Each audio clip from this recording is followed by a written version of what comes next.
It's great to be on this webinar with all of you. I understand that this is an opportunity for folks across the country, particularly the Midwest, to come together to talk about all things census. So I want to be able to discuss this on a broader level, but also have examples from the work that's being done specific to Illinois. So as Arlen mentioned, my name is Anita. I am the director of what is called the Democracy Initiative at an organization called Forefront. We're a statewide organization for grant makers and nonprofits in Illinois. Many states have an organization that's just serving nonprofits or just serving grant makers, and Forefront's a little different. We serve both of the communities and what my CEO likes to call in the larger social impact sector. So working with consultants, allies, anyone that helps make the nonprofit and philanthropy sector richer. So as I mentioned, I oversee the Democracy Initiative at Forefront, and this is a 3-year program on all things civic engagement. The Census 2020 is certainly the biggest part of our work.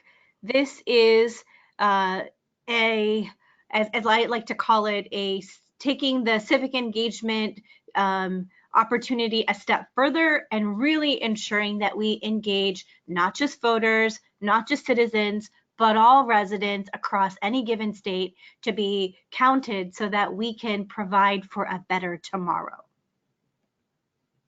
So we also do civic engagement traditional work, looking to engage the nonprofit community in voter education, voter registration, and taking that a step further for voter engagement so that folks make informed decisions while they go to the polls.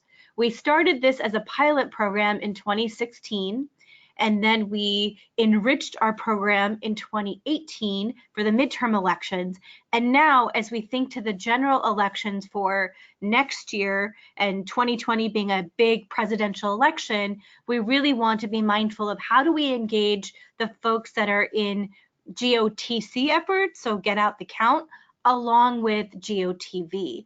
And we know that when the census goes live in March, there will be many GOTV efforts because there will be primaries occurring all across the country.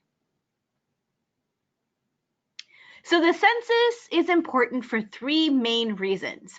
These are examples I'll give for Illinois, but really it's valuable and important for any given state. And so the first and foremost reason why the census is important is that it impacts the state's congressional representation. So the number of people you have in your state is then delegated into into districts, right? Into congressional districts, state elected official districts, and county districts, and that's all under what we know as redistricting. So since 1950, Illinois has lost 1 congressional seat in every census cycle.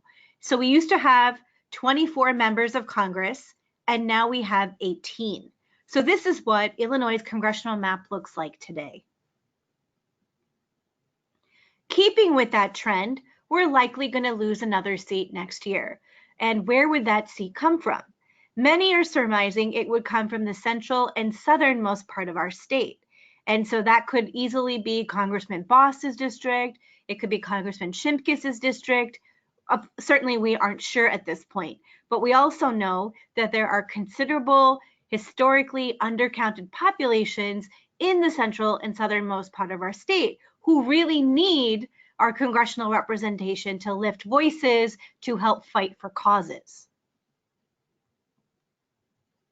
Now, because Illinois has had considerable outward migration in the last 5 years alone, we are now looking to potentially lose a second congressional seat. And where would that second seat come from? Very likely the greater Chicago area. So as my boss likes to say, this particular issue, the Census 2020 count, is one in which a state rises and falls together. And when we think about our congressional representation, we do think about this delegation fighting for this state together. So We know that with our congressional representation comes vital dollars and vital resources from the federal level that is all predicated on census data. In order for congressional leaders to be able to fight for our voices and our rights, and for state elected officials to know where their districts are, we need to have a tool that will help us figure out where these various hard to count populations reside. So in 2010, Dr. Stephen Romalewski from the City University of New York had put together this particular tool. This is the link to it, and it's a pretty user-friendly tool that can drill down to the various communities demographically and geographically that are hard to count in any given congressional district, state elected official district, or county district. And it's really, what's really cool about this tool is that it is state specific, and once you get and click onto the state, you can drill down even deeper. And the redder the shaded areas are, the more concentration there are of hard to count populations. And a great example I like to give is that this is a wonderful tool that you can use to advocate when you're speaking with your elected officials, or even when you're talking to your town mayor or to a school administrator, because it can be printed into PDF for that specific district that you're looking and honing into. And so in the winter of 2018, I decided to start using these maps in my in-district visits with our congressional leaders, because I knew with Illinois having potentially 2 seats to lose, that we need our congressional delegation to help us with this education for a fair and accurate count. So I had an in-district meeting with Congressman Bill Foster, and he represents the Aurora-Joliet area. Went into the meeting with this map printed out with the various pockets of red. Go into the meeting, start talking about the census, and he says to me, Anita, I know all the reasons why the census is important. And I know that Aurora is a hard to count population. And I said, yes, sir, but take a look at this map. There are so many other areas that are red. And so he takes a look at the map and he goes, oh my goodness, you're right. There are pockets of red in Naperville. There are pockets of red in Joliet. And he says, what can I do about this? How can we get engaged? So that was the start of how Forefront started creating congressional census briefings, allowing for the congressmen to bring community together to have conversations about the census, to start making folks aware and educating folks on how the census will be occurring next year. So I want to just reiterate the fact that with our congressional representation, right, these statistics are specific to Illinois, but there are other states that have had considerable population gain, in which case many states will be acquiring seats in their delegation. And I believe Texas is actually looking to gain maybe 1 or 2 seats. And I believe there's another state, but I don't remember that offhand. But just wanted to give the example that, you know, for Illinois, we have a lot to lose, but for other states, they will be gaining because they've had population gain, and they've been able to determine that based off of their census data in previous census. So the second reason why the census is so important is because it impacts our federal funds. As I mentioned, right, it's also about federal resources, social service programs that residents all across a given state utilizes. Even if you personally don't use one of those various programs provided by the federal government, someone in your community, your extended family, your neighborhood, your school district, your school community may very well rely on a resource or many resources. So a really great body of work has been created by the George Washington University. Dr. Andrew Reamer put together what is called Counting for Dollars.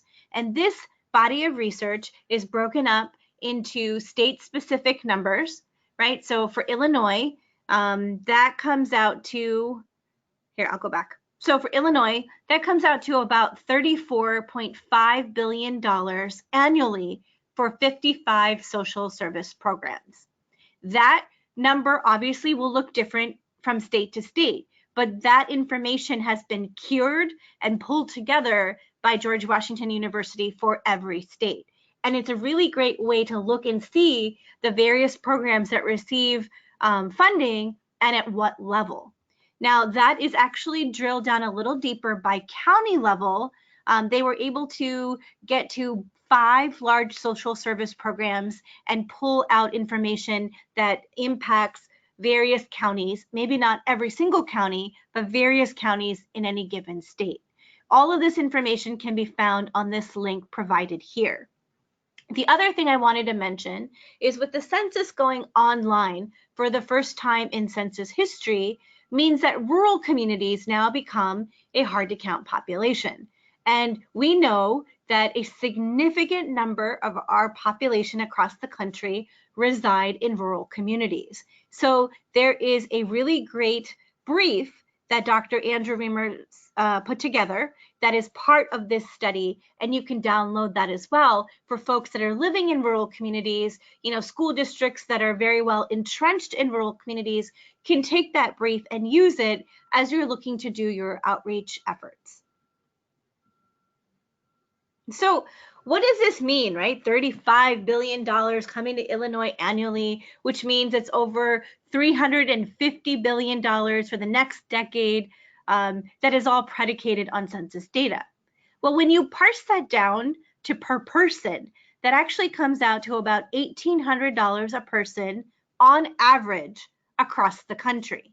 That number is actually higher in Minnesota. I believe that number is about $2,800 a person, one person that goes unaccounted for 1 year. So that's $28,000 that one person represents over the course of the next decade in Minnesota. Well, in Illinois, that number is actually lower than the average number. That's about $1,400 a person in Illinois. But $14,000 over the course of the next decade is still a lot of money, particularly for rural communities and smaller towns where every person helps determine home rule, right? Tax benefits, helps determine how much money is coming into that given district for various social service programs. So it's important to know that one person really values a certain amount of money, which then over the course of a decade really speaks to how much money a state stands to lose. Then the third reason why the census is so important, and this is the part of the work that folks don't always think about because we're living in such a reactionary time, right? That we're focused on getting the numbers right so that we can allot our federal resources and also start thinking about redistricting. But what I would argue is that if Illinois wants to incentivize for folks to stay, right, in Illinois and incentivize for there to be better growth opportunities, then all of that needs to be predicated on accurate census data.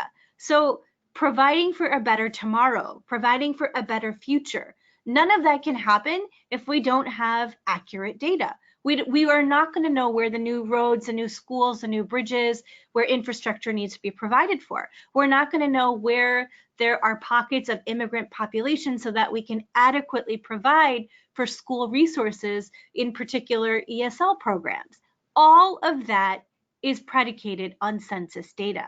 And if we don't know where our various hard to count populations reside, then we can't plan for the future.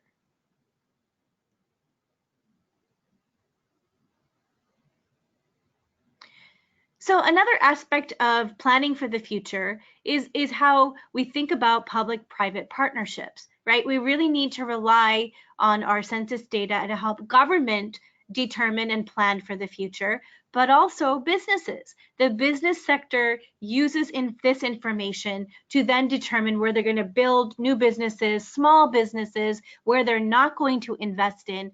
All of that is determined by our census count. And then when we think about the children 0 to 5 population, which is the largest hard-to-count population across the country, we really need to be mindful of how we're acquiring this data so that we can also provide for childcare centers, for daycare facilities, for after-school programs, the National School Lunch Program. How much money goes into that is determined by how many children are part of any given state, right? And so we really need to think about the larger society when we're thinking about a fair and accurate count. So how does an undercount happen? Well, an undercount occurs when there are what we call historically undercounted populations, known as hard-to-count populations. And there are so many of them. And so immediately, folks often think about mixed status families, undocumented individuals, and immigrant families. But hard-to-count populations are so much more. As I mentioned earlier, rural communities now become a very important hard-to-count population. And with the census going online for the first time, this is a really great way to keep up with technology. But we know that there's a very big digital divide in our country. So folks in rural communities don't often use technology or have access to technology in the way that maybe more of our urban communities may do so. And then, as I mentioned, immigrant communities are a very big, historically undercounted population. And we know that immigrant communities don't just live in urban environments. Many folks across any given state live in rural communities. And for Illinois in particular, we've had considerable growth in the Latino population. So while we've had much outward migration in general from the state, we have had growth in our Latino community and in particular in our southern and centralmost part of our state. And then there's low-income communities, right? When we think about urban populations and urban environments, we often do think that we are hardwired with technology and access to it. But many communities that reside in urban communities or even in other parts of any given state don't necessarily have access, and not because they're living in a particular part of the region where they don't have access, but because they can't afford it. And so we have to be mindful of how we message and reach out to low-income communities. And then there are the seniors population, another population that doesn't use technology in the same way as perhaps the millennial generation, and are distrusting of government and don't necessarily want to share important household data online. So when we think about the way, the various ways in which people can self-report, we also have to remember that even though the census is going online, folks can also self-report their household data via telephone for the first time in census history. So seniors could very well utilize this way of reporting. And then the third way that folks can still report is the traditional paper format. But with the Census Bureau really wanting to focus most of their data collection through online, we know that this will be the last resort, and certainly folks can ask for it, but it is reserved more for the seniors population as well as the more remote parts of our country, for example, Alaska, the remote parts of Alaska. And again, as I mentioned earlier, children 0 to 5 is the largest hard-to-count population in the country. The Annie E. Casey Foundation pulled together a report last summer in 2018 that showed that more than 1 million children of this age range went unaccounted for in the 2010 census. That's a lot of people. And, you know, many ask, well, why? Why is it that this age range is so hard to miss? And it's because many folks, when they're filling out their form, don't necessarily imagine a child of that age to be a full-fledged person. And that means that we are missing out on considerable dollars, federal dollars, and resources for any given state. And when you think about the importance of this funding, federal funds for social service programs, in particular education, we know that that child who may have been 5 in the 2010 survey will now be 15 in the 2020 survey. And those were considerable years in which we as a state, or any state, didn't have funding coming in for just that one person alone. So in Illinois, that 1 million number from across the country that went unaccounted for translates into about 100,000 children of that age range that went unaccounted for in Cook County alone. A lot of people. And then there are the homeless, a very big population, an important population that is not easy to count.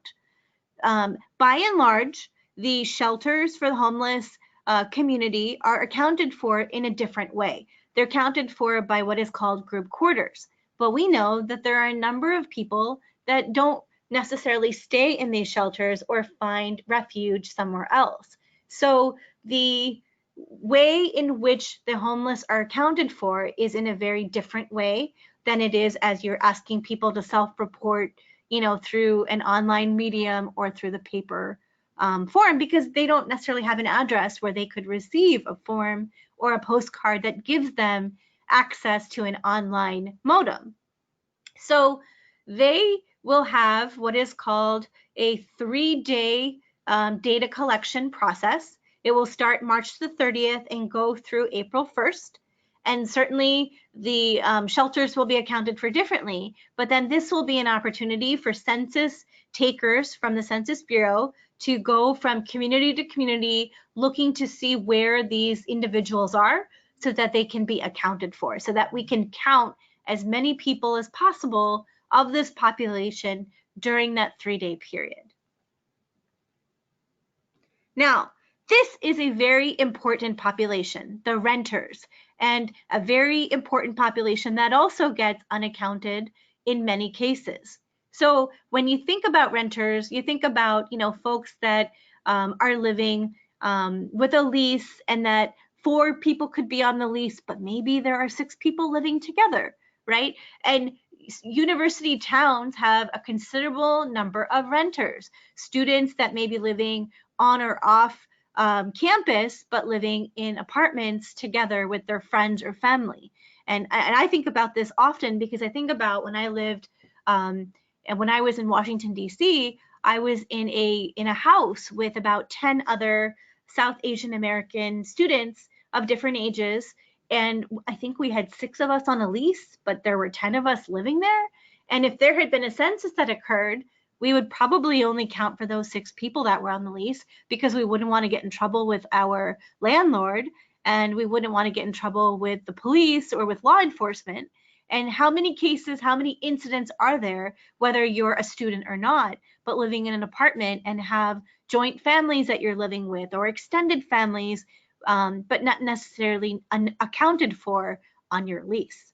So when we think about doing outreach to campus communities, really important of how we look to message and educate, because students that are living on campus 9 months of the year need to be accounted for where they are on April 1st, 9 months of the year, right? And in many cases, families don't think about that. So if your parents live in Kansas, but you're going to school in Illinois, you need to be accounted for in Illinois. But your parents might be filling out the form in Kansas and include you in their count because they think that that's your permanent address. So there needs to be education and re-education on this issue, particularly for the student population ahead of a decennial census. So I've mentioned the historically undercounted populations, and now I want to touch upon the challenges that come with any given census. So the census is going online, right, for the first time ever, and this poses a considerable number of issues. We know that there are over 3,000 cybersecurity risks that need to be addressed, risks and threats that need to be addressed before the census portal can go online. And understanding that this is the largest data collection in the country for a government entity, and that this occurs every 10 years, there are lots of glitches that need to be tested and accounted for before the portal can go online. And knowing that we have a very big digital divide in our country, we need to be mindful of how we're reaching out to our various communities. So there are other challenges aside from the fact that the census is going online. In any given census, you're going to have budget shortfalls. And this is important to note because just like we have a state budget fight in every state every given year, we also have a federal fight for necessary dollars to fund the various agencies in national government. The Census Bureau resides at the Department of Commerce, and ahead of any decennial census, the president and the administration need to understand and account for the Census Bureau to be fully funded so they can proceed with the preparation, the organization, and the rollout of this data collection project. However, ahead of 2020, because the census hasn't been fully funded, we can't address all the cybersecurity risks and issues. We don't have adequate number of staff in all of the different regional census bureaus yet, right? We're lagging a little bit behind in getting outreach efforts out there from the Census Bureau itself, right? All of that is determined by how much funding is available and at what levels the Bureau is getting funded. And so we know right now that they are not fully funded, and so these challenges are even more glaring. And then there's the issue of testing. Ahead of any census, there needs to be a test of the various questions that'll be on the form and the way in which the instrument will be provided for. So in this case, with us going online, there needed to be the testing in different parts of the country to get a sampling of our population to A, fill out the form, B, determine what it would be like if it went online, and then C, test all of the various questions, the particular questions that will be on the form, to then help inform us of how the actual rollout will occur in 2020. Well, because the Bureau isn't fully funded, and because the president and the administration decided that they didn't want to hold all 3 tests, there was only one that was held, and that was in one of the smallest states of our country, and in a state that didn't necessarily have an adequate representation of the diversity of our population. And as I mentioned earlier, we know there are many hard to count populations. So knowing that, the information that was then derived is not fully adequate when we think about going online next year. And then finally, leadership, right? In any given industry, leadership is essential for such a data collection process. And the Census Bureau is no different. So the director of the Bureau decided to resign in the summer of 2017, which left a huge vacancy and a huge need for someone to step into that role and help with this largest, biggest online endeavor for the Bureau ever. Finally, the president and the administration decided to appoint Dr. Stephen Dillingham to that position at the start of this year. But you can imagine that he had his work cut out for him, and he is working hard to ensure that we have a fair and accurate count next year, but there is a lot of work that he and his team need to provide for before we get to the actual rollout. And then I would be remiss if I didn't address this, the citizenship question. So many of you know that this was proposed in March of 2018 as a way of determining who is a citizen and who is not in our country. Well, the census is mandated by the Constitution, and the Constitution states that everyone in any given state needs to be accounted for, regardless of your citizenship status or your voting status. So this question is not essential when you think about collecting data every 10 years. This was out there for more than a year and a half and caused a lot of fear and consternation, in particular immigrant communities and communities of color. So while we now know that the US Supreme Court has decided that this is not a valid question for the census, and the Census Bureau has confirmed that this question will not be on the form next year, we also know that there are still communities out there across our country that still think the question is on there. And even if it's not on there, they're still fearful of the census and what it could mean if this were to come up in any other way, shape, or form next year. So we also, as advocates, have a lot of work cut out for us. And how do we do this? We need to rely on trusted messengers with effective messaging. And certainly that messaging looks different from one hard-to-count population to another. And this is where schools, school administrators, principals, superintendents, parents and teachers, communities, local school councils, PTAs can all get engaged and all step up and be trusted messengers to ensure that all families are getting accounted for across our country. So some national efforts that are occurring that you can tap into, great rich resources are available. The Funders Committee for Civic Participation has an all things census table called FCI. If you were to Google this, you will find a website that is chock full of graphics, social media sample posts, resources, webinars, recordings that you can take and share with your communities to help educate and aware and customize. And then the Leadership Conference on Civil and Human Rights has a census-specific campaign. It's the Census Counts 2020, and their website is actually censuscounts.org.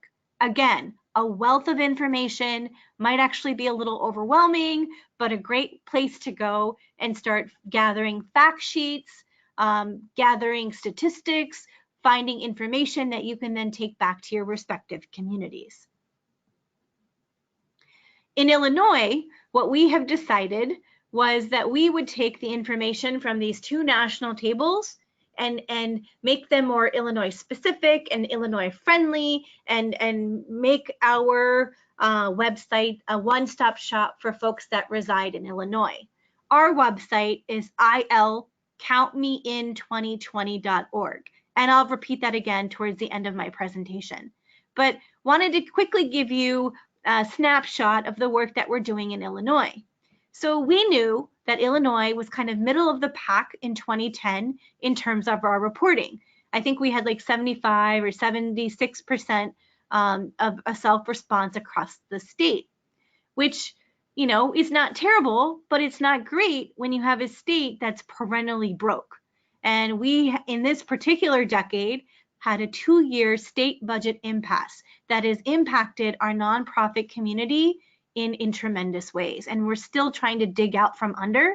So ensuring that we have a fair and accurate count next year will really help beef up our federal resources that are so necessary. And when we know that there are considerable numbers of Latino community folks living in central and southern Illinois, we know that we need to get those resources deployed to those districts across our state. Illinois is also one of 3 states with the most to lose in the upcoming census, not just with our federal dollars, but with the fact that we could potentially lose 2 congressional seats next year. So we have started to bring it, and we have organized and organized early. And Forefront pulled together 2 statewide tables, one that is for our nonprofits and the other that is for our funders collaborative. Our nonprofit coalition has about 50 organizations from across the state that started gathering together at the start of 2018. We meet quarterly, and we really have worked long and hard to build camaraderie and trust so that we can really help educate the various communities across our state for a fair and accurate count. And then our Funders Collaborative was able to bring 22 Illinois members of philanthropy together to pool resources. And so we were able to pull $1.75 million together that then went out to 42 organizations that make up Forefront's working group, the GOTC working group, the Get Out the Count working group that launched in the summer of this year. Other ways that Illinois is leading, we created a statewide complete count commission that is being facilitated by the Secretary of State's office. There are 22 members that are considered census ambassadors that are on this commission. That also organized early and was formed in March of 2018. There are a number of folks that are at this table that are also then leading their local CCCs, local complete count committees. So our advocacy coalition, I want to give an example of the work that we did here. In 2018, we realized because Illinois has so much to lose and so much to gain that we needed to find a way to work together. And when you have so many nonprofits working on specific issues, it's not always easy to bring them together to think about how they can work in unison and for a long designated period of time. And in the advocacy world, 3 years is a long time. So what we decided was to try for a state budget appropriation in 2018. And there weren't a number of these appropriations in 2010, so we didn't have a lot to go off of, but we thought, you know, why not? Let's give it a shot. We didn't do it by bill. We went and asked the budgeteers to consider a line item appropriation. And this was ahead of the midterm elections. So we were also in a transitional state knowing that we may have a new governorship at the start of 2019. So we bonded together, and while we didn't get the $5 million that we requested, we did get $1.5 million. So that money went to the Secretary of State's office and provided for seed money that went out to about 18 organizations across our state to start doing intentional outreach across various hard to count communities. Now, because we knew we had the attention of the Illinois General Assembly and the governor's office, we then said, well, we need to think about asking more, because philanthropy, while they had pooled resources and put together a decent amount of money, it's certainly not enough when you think about all of the people we need to reach out to across our state. Meanwhile, California came out of nowhere and blew everyone out of the water and appropriated more than $100 million over 3 years for census outreach efforts in California alone. So now we knew that we really had to bring it and up the ante, but we didn't know how. So New York Philanthropy put together a concept paper that, and I'm generalizing, but says that every state should think about a state census appropriation and roughly ask for $2 a person per their state's population. So in Illinois, that translated to $24 million and change. So we rounded it up and we said we were going to ask for $25 million. And you can imagine when Forefront went to the governor's office and the Illinois General Assembly at the start of this year with this idea, with this large amount of money in a state that is perennially broke, we were said, good luck. You'll be lucky if you get $5 million. But with our persistence and along with the help of the Rainbow Push Census Coalition, we were able to get $29 million appropriated for Illinois state census outreach efforts. A huge feat, something that we didn't even think would be possible at the start of January actually became a reality at the end of May. And it was really because of shared community leaders coming together on a shared issue, right? Really working together, rising together as a state. We now have the largest per capita investment in the country. And this didn't happen overnight. It took almost 2 years to make this happen, and a lot of education and working with trusted community messengers all across our state. So then the Funders Collaborative. What I want to bring to the attention of folks is that this collaborative engaged early, and it allowed for us to have the necessary evidence that was then necessary to show to our General Assembly and our Governor's office why there was such a need. So the last thing I wanted to focus on before we get into questions is how we're working in tandem with the Census Bureau. We know that the Census Bureau is essentially charged with considerable outreach to communities, and they haven't been able to get up to speed yet because of the various challenges I mentioned earlier. But they have an intense program that will be starting as early as January 1. From January to March, this will be known as the Census Bureau's Awareness Campaign, and they will be providing for a number of ads through social media, through television, through radio, you name it. They're going to have information blasted out there far and wide. But they've been able to determine that only about 60% of the U.S. population will probably get that information. Well, that leaves 40% that we need to still reach out to and we need on board. So this is where we really need to rely on our trusted community messengers to help supplement their awareness during that period. That is going to be the go hard period when we all need to step up and work together. Because once March hits, we are in the motivation phase. That's what the Census Bureau calls it, but this is actually known as the self-response period. So the week of March 12th is when the postcards will be mailed out to 95% of households across the country. And I say yes, it will be sent via the postal mail service, and every household should look out for this postcard because you will have a specific URL code that you can then use to go online to self-report or to pick up a phone and call it that information, or if you'd rather, to be able to reach out to the Bureau for a paper copy.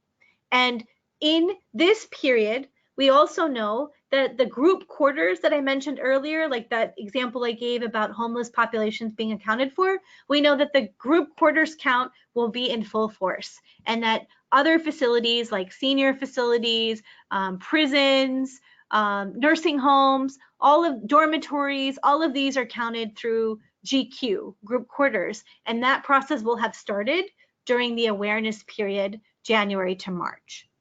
Now, there will also be a number of reminders that are sent to households during the month of March. So the postcard will go out to households the week of March 12th, and then there will be a series of reminders in the following subsequent weeks. What is important to note is that folks can actually self-report as early as March 13th and can report all the way through August. But we are encouraging folks to report during this actual motivation phase between March and May 1st.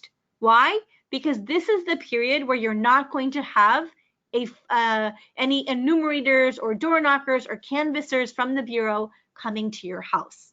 This is the period where folks can take that information, take a few minutes out of their day and self-report. Because then, as of May 1st, we get into what is called the reminder phase. And as I mentioned earlier, we have a very big election season occurring and starting in a few months. And with that will be a number of people going door to door, canvassers, folks that are campaigning for various candidates at all levels of government. And when you have so many people coming to your door, and we live in a time when there are considerable ICE raids occurring across the country, we know that many families are fearful or reluctant to open their doors. So if folks can report during the motivation period, then they won't have to worry about a canvasser or an enumerator from the Census Bureau coming out during the reminder phase.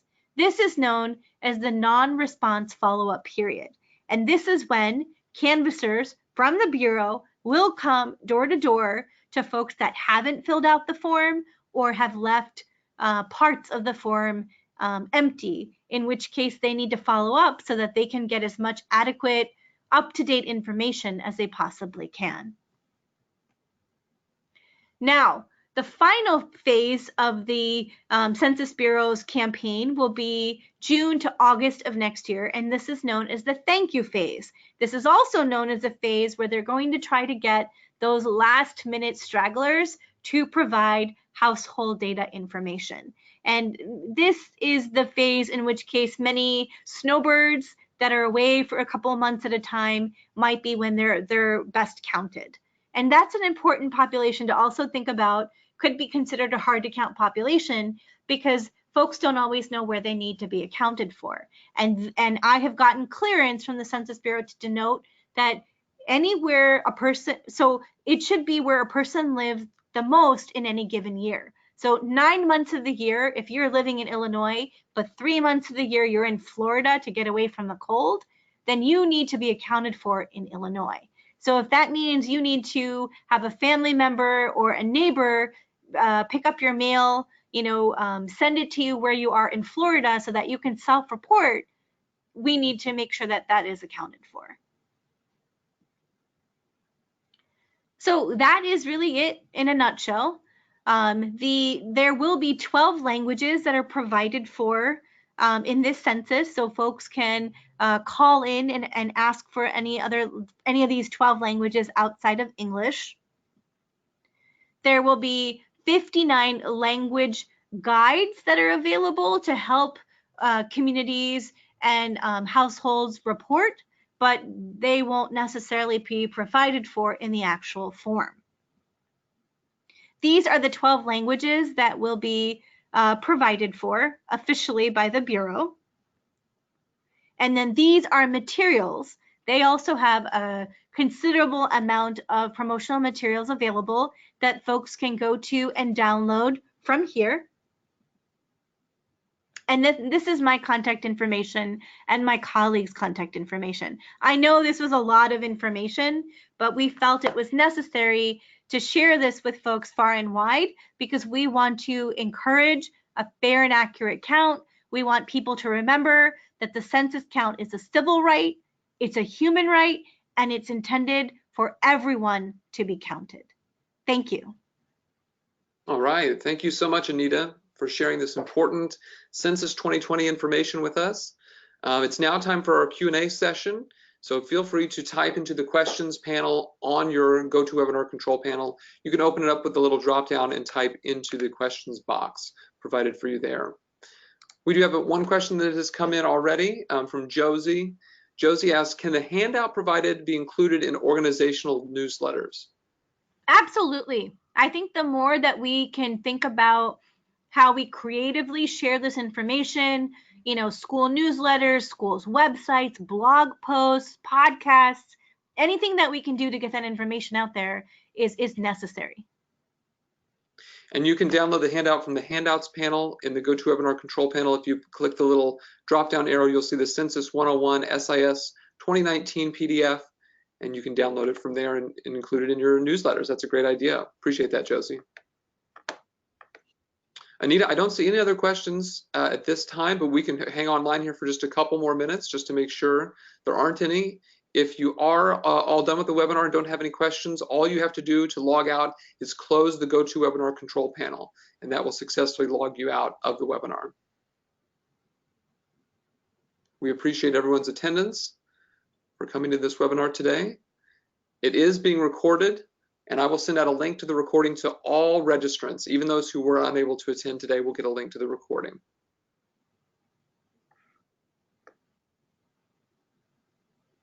All right, I'm going to mute my microphone for a little bit here and see if we've got any other questions that come in. Thanks for hanging with us, Anita.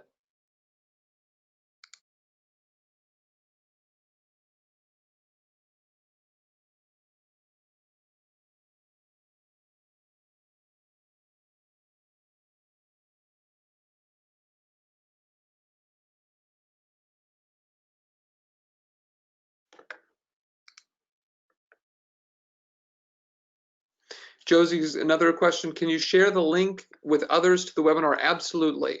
I'll be emailing it to you later this afternoon, and then you are free to share this link with as many people as you wish. You can just forward them my email, and they can go to Ed Leaders Network. You do have to sign in to watch the webinar. You put in your first, last name, email address, and then you'll be able to watch the recording. So absolutely. And is that the link, Josie, you're talking about, the recording? Okay, great.